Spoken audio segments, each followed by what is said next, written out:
Para mim, então, é uma satisfação estar aqui presente, ainda mais por um tema tão nobre como é o tema da campanha pela libertação do ex-presidente Lula.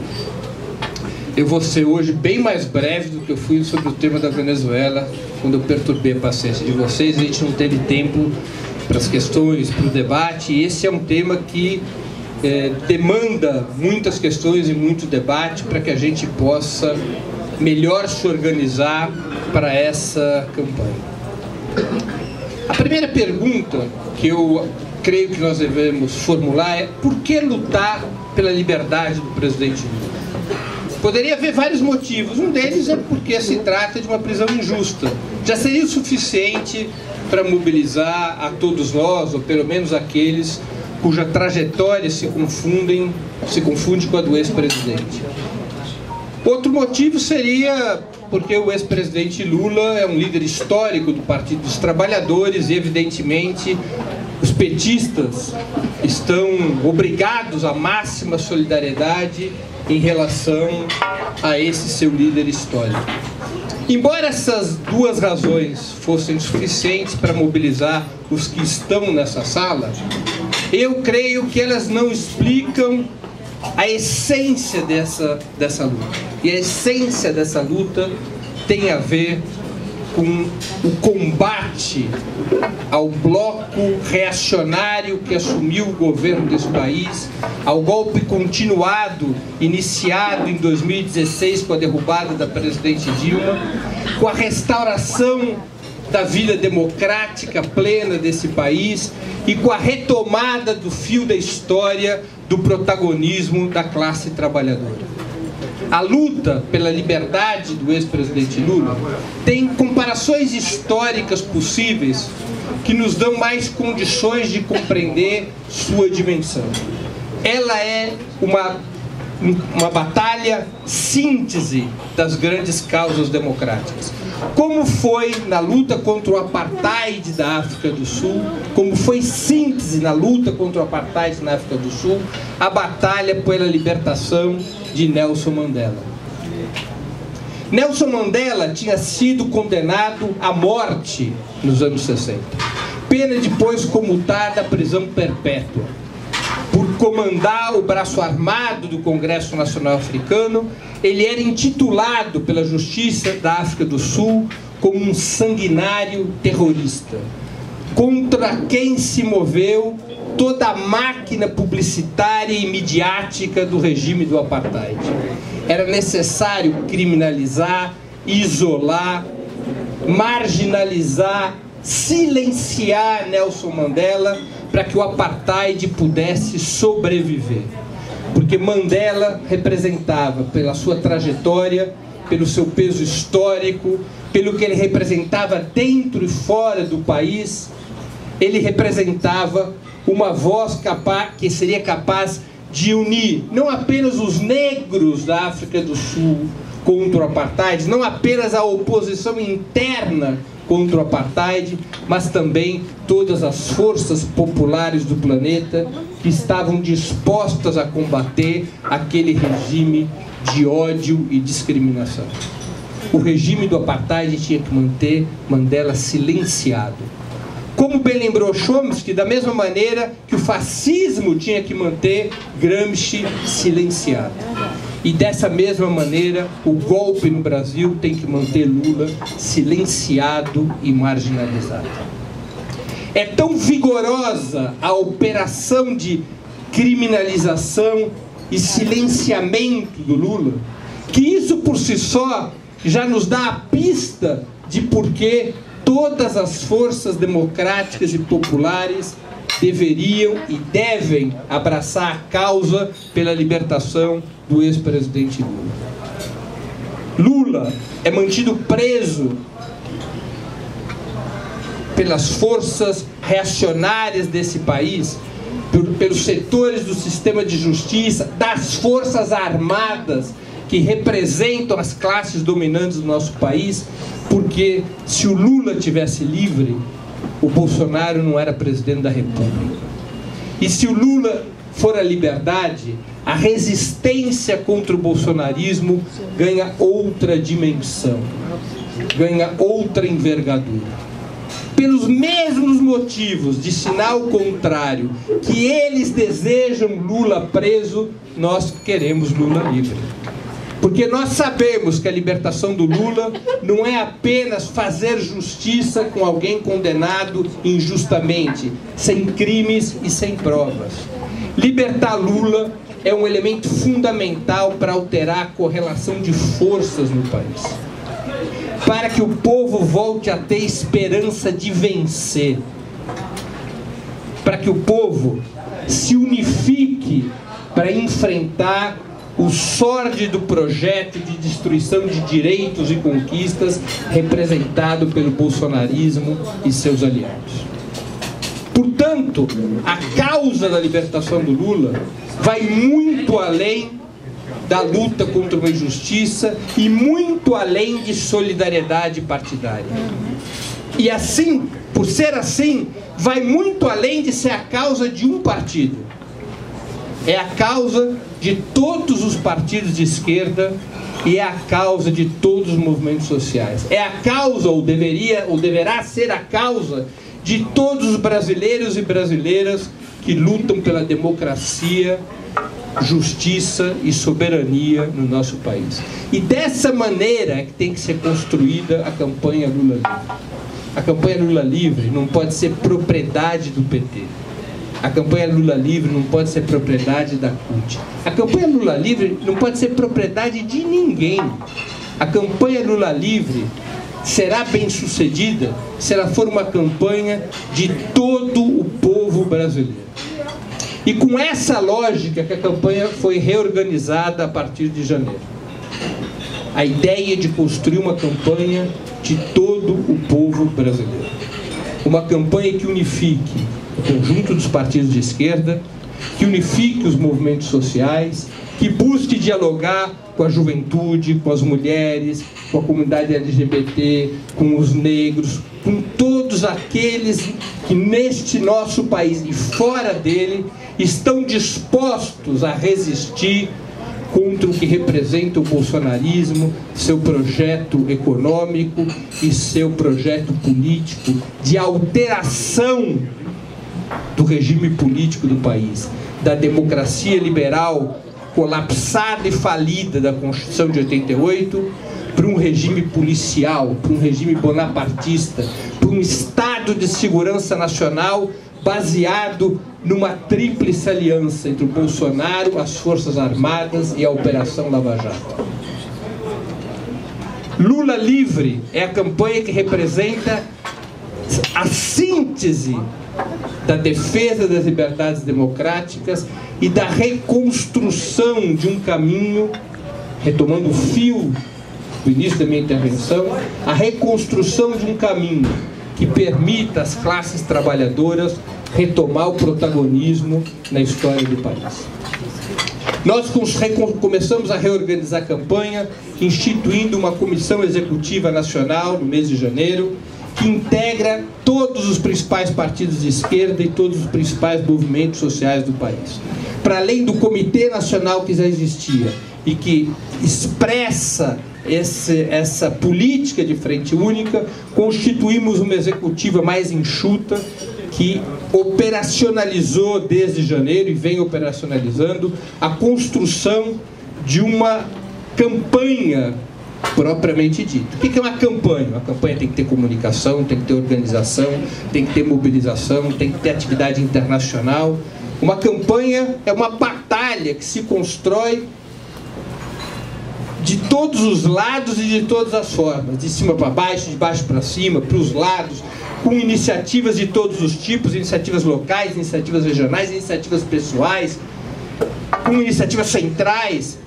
Ninguém precisa pedir licença para lutar por Lula livre. É aquela velha frase do Marighella adaptada. Marighella dizia: ninguém precisa pedir autorização para ser revolucionário. Todo revolucionário tem como dever fazer revolução e não pedir licença para fazer revolução. A campanha Lula Livre deve se inspirar nessa ideia. Ninguém precisa pedir licença para lutar pela libertação do Lula. O dever de todo militante democrata desse país é fazer a campanha do Lula livre.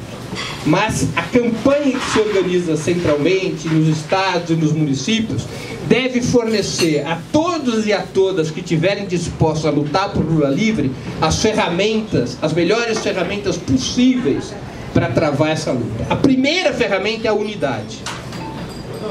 Na Executiva Nacional da Campanha, que se reorganizou em janeiro, estão presentes o PT, está presente o PSOL, está presente o PCdoB, está presente o PCO, estão presentes outros partidos com menos intensidade político-eleitoral, estão presentes os grandes movimentos sociais do país. Então, essa é a primeira ferramenta, a unidade. E nosso desejo é que esse espírito de amplitude e unidade vá de alto a baixo do país. Nos estados, nos municípios, nos locais de moradia e trabalho, nos locais de estudo, entre as forças da juventude, entre todas as forças vivas da sociedade. Essa não é uma campanha que tem lugar para dono e para hegemonismo. Ela só vai funcionar se ela for ampla e unitária.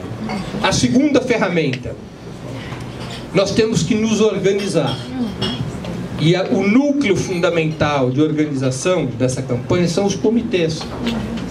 Os comitês por bairro, por locais de estudo, de moradia, comitês pequenos, médios, grandes, coletivos dos mais distintos tipos, que assumem tarefas gerais da campanha Lula Livre e que inventam formas de fazer a campanha Lula Livre conforme sua criatividade e seu arco de influência.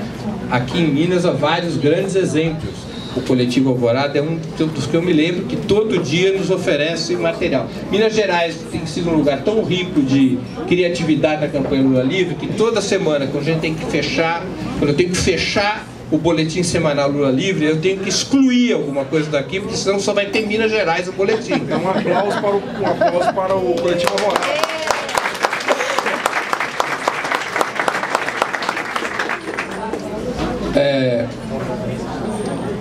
Então o comitê é a unidade organizacional principal. A campanha também tem que ter comunicação, ela tem que conseguir dialogar com quem participa da campanha e com o povo em geral. A campanha tem que ter mobilização, tem que ter agenda de mobilização. E todas essas ferramentas são construídas de acordo com uma estratégia. Qual é a estratégia que a executiva da campanha propõe? Acho que isso é um debate muito importante. É uma estratégia por etapas, porque nós consideramos que isso não é uma corrida de 100 metros rasos. É uma maratona, uma corrida de longo curso. Não é uma luta que será resolvida nas primeiras batalhas. É uma longa luta, a luta pela libertação do ex-presidente Lula. Para que essa longa jornada seja organizada, ela precisa de uma estratégia por etapas, para podermos acumular força. Qual é a primeira etapa, que é a que nós nos encontramos? Organizar nossa bolha.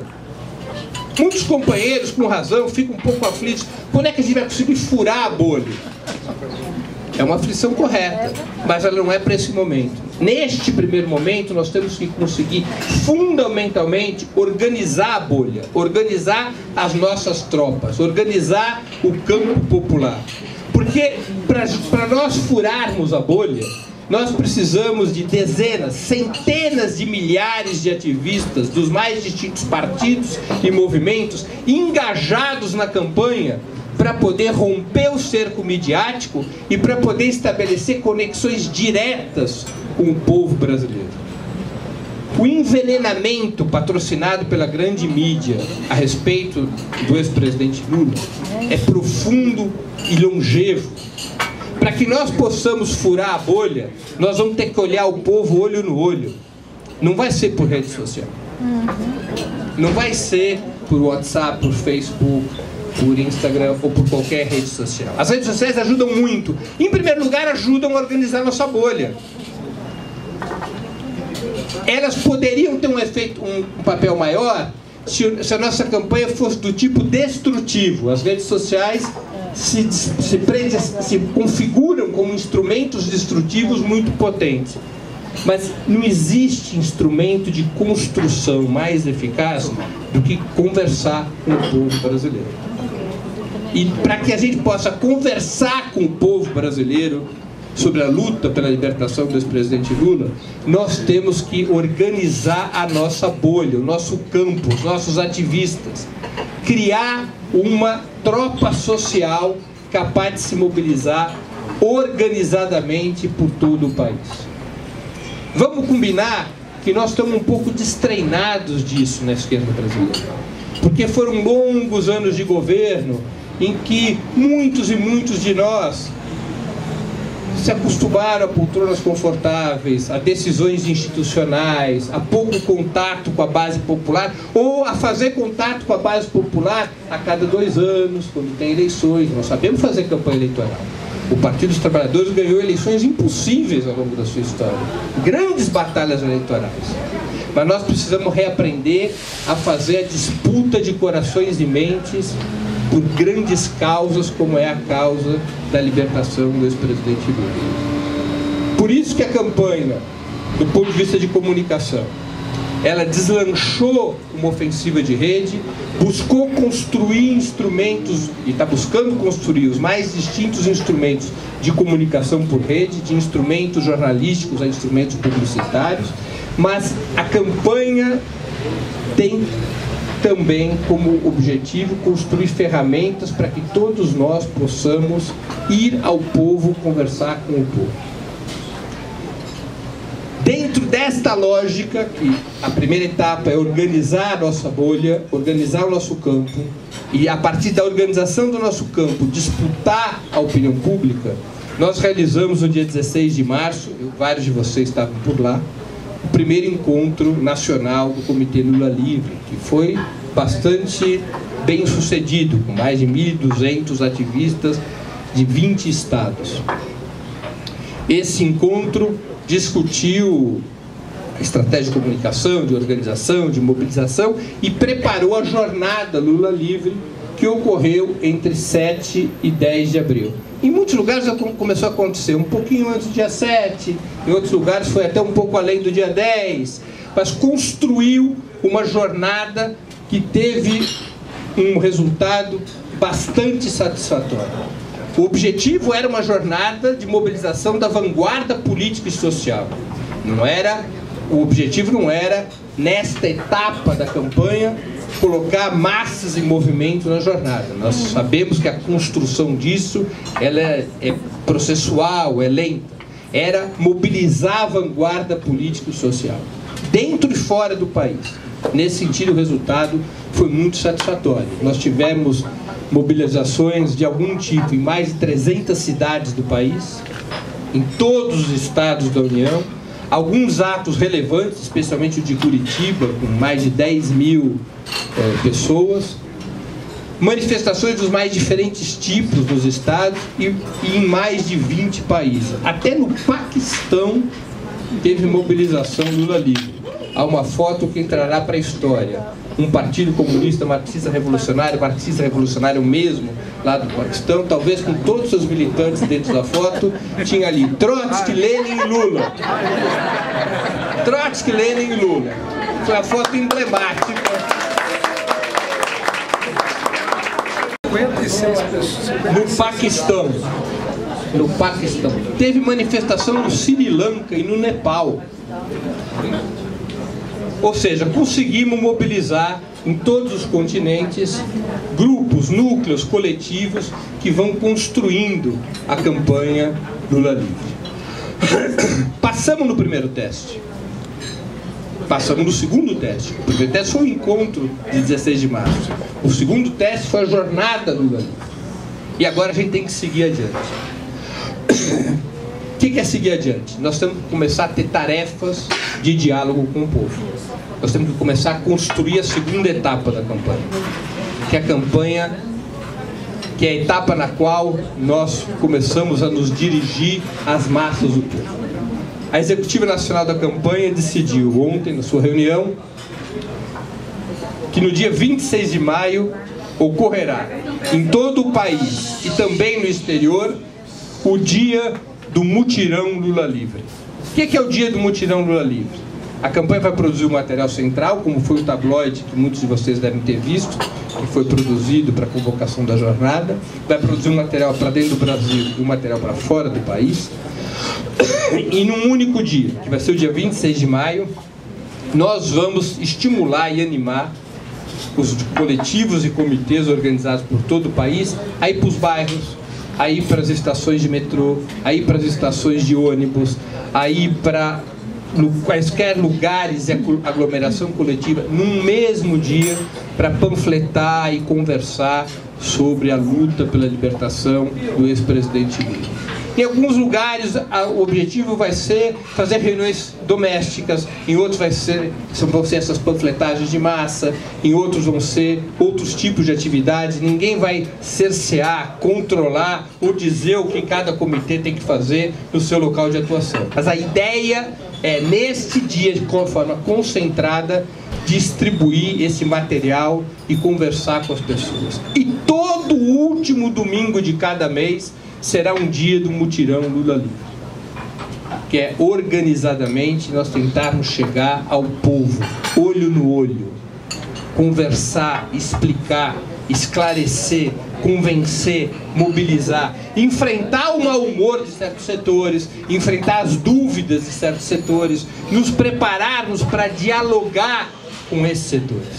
Exatamente para que a gente possa melhor executar essa tarefa, a campanha também produziu, imagino que já tenha chegado aqui em Minas, saiu da gráfica antes de ontem, não sei se já deu tempo, uma cartilha da campanha. O que é a cartilha? Uma síntese da questão judicial do Lula, uma síntese sobre o que pode fazer um comitê Lula Livre, uma síntese de como é que é a campanha. É uma cartilha mesmo, para que os ativistas possam absorver, discutir, debater o arco de ação que a gente pode construir no curso da campanha para libertar o ex-presidente Lula.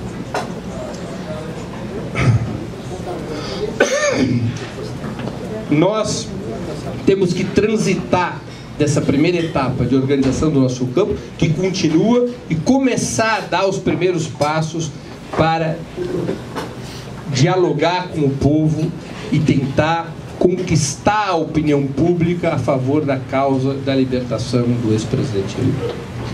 Todos nós temos uma pergunta pública, expressa, ou que a gente guarda dentro do nosso coração, que é: como é que o presidente Lula vai ser libertado? Eu vou dizer uma coisa primeiro, antes de entrar nos aspectos jurídicos. Só vai ser libertado quando o assunto da libertação do ex-presidente Lula for conversa em cada boteco, em cada fábrica, em cada fazenda, em cada escola, em cada ponto de ônibus, em cada igreja, em cada canto desse país. Quando isso se transformar numa causa popular. E isso depende, em grande medida, da nossa ação. Para que isso possa ocorrer, a estratégia da campanha traz um elemento essencial. A campanha Lula Livre não está separada das batalhas da resistência que o povo brasileiro hoje trava. Não é uma luta a mais, ali, separada da luta contra a reforma das aposentadorias, da luta contra todos os descalabros do governo Bolsonaro. Não, a luta Lula Livre faz parte e fortalece a resistência ao bolsonarismo. Quanto mais forte a campanha Lula Livre, quanto mais a campanha conseguir amplificar a voz do ex-presidente Lula, rompendo o cerco de silêncio ao qual querem submetê-lo, maior será a resistência ao bolsonarismo. E quanto maior for a resistência ao bolsonarismo, mais chances da campanha Lula Livre se transformar numa causa popular e o presidente Lula ser libertado. O presidente Lula não será libertado sem que o povo brasileiro se coloque em movimento. Sem que o povo brasileiro transforme a causa da libertação do ex-presidente numa causa sua, das suas famílias, dos seus amigos, dos seus companheiros de estudo e trabalho. E o nosso papel é ajudar o povo a se colocar em movimento. As saídas jurídicas dependem disso, que o povo se coloque em movimento.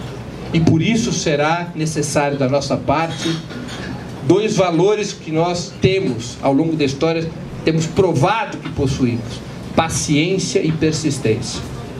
Só paciência não serve, porque só paciência a gente fica sentado esperando. Só persistência também não serve, porque de nada adianta ter persistência e a gente se desesperar. Tem que ter paciência e persistência. Organizar, lutar e saber que os resultados não são imediatos. São resultados paulatinos de uma longa caminhada, de uma longa jornada. Nessa longa jornada podemos até ter vitórias parciais, porque há contradições do outro lado. Há choques no nosso sistema de justiça. Há confrontos como os que nós estamos assistindo nos últimos dias, entre o STF e a Lava Jato. No meio desses confrontos, podem eventualmente sair decisões imprevistas ou decisões fora da melodia das classes dominantes e algum benefício o ex-presidente Lula extrair. Mas nós sabemos que o sistema, ainda que revele essas contradições e ainda que possa permitir avanços importantes, ainda que provisórios, o sistema vai se recompor para tentar retroceder qualquer avanço desse tipo. Por isso que essa é uma luta que só termina com a anulação do julgamento do presidente Lula e com a sua liberdade plena. Não termina com benefícios provisórios. Porque esses benefícios podem ser provisórios no que diz respeito ao seu grau de liberdade e podem ser provisórios no que diz respeito à sua duração. Vocês estão lembrados do 8 de julho do ano passado? Um desembargador plantonista no Tribunal Regional Federal da 4ª Região, de manhã, concede a libertação do ex-presidente Lula. O sistema reage, impedem a saída do ex-presidente Lula, até que no final do dia houvesse uma decisão que revogava ilegalmente o habeas corpus, a decisão de libertação que havia sido expedida pelo desembargador plantonista. Vocês também devem estar lembrados como o ministro Marco Aurélio de Mello concedeu,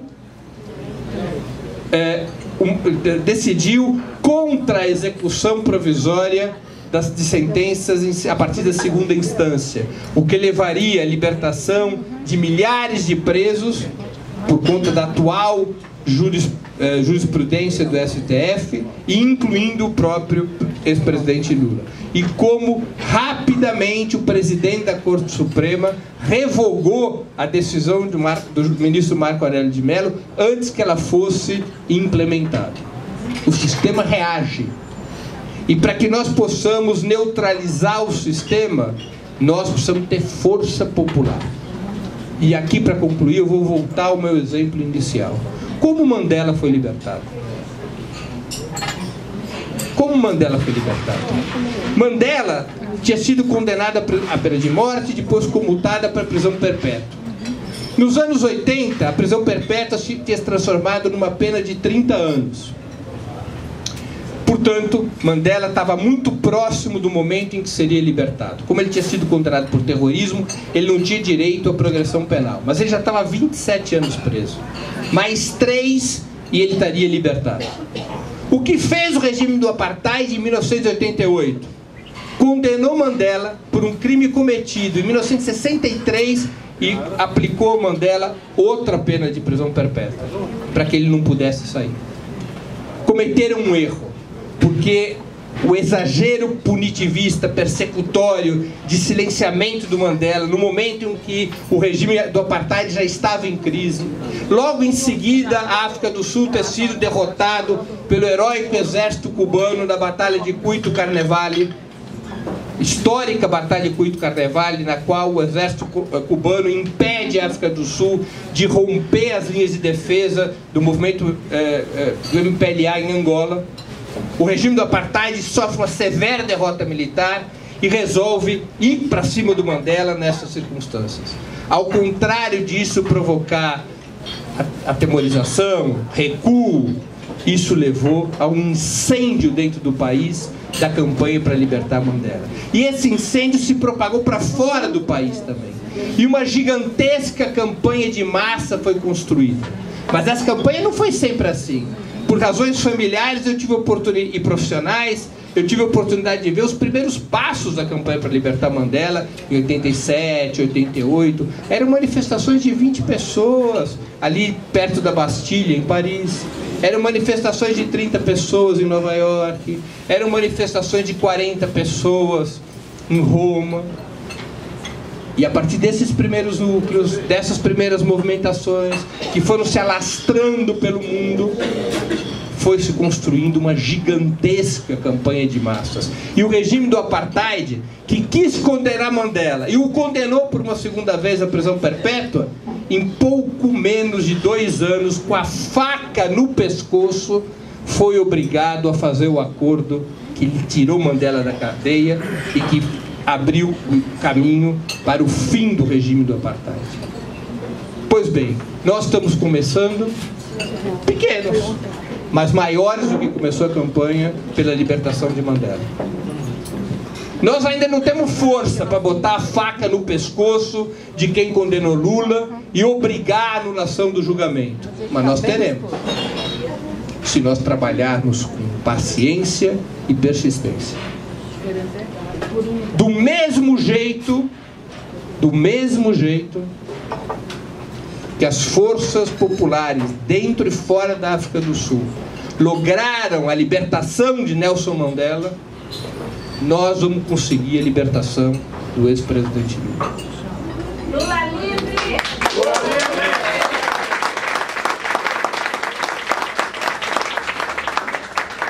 Nós vamos conseguir construir uma frente única que imponha às classes dominantes desse país a liberdade do ex-presidente. E tenhamos claro que a libertação do ex-presidente não apenas repara uma injustiça, a libertação do ex-presidente permite que o povo brasileiro retome o fio da sua própria história. Isso é o que os inimigos do povo temem. E é essa a nossa grande esperança. Nós vamos retomar, com a libertação do ex-presidente Lula, o fio da história. Muito obrigado.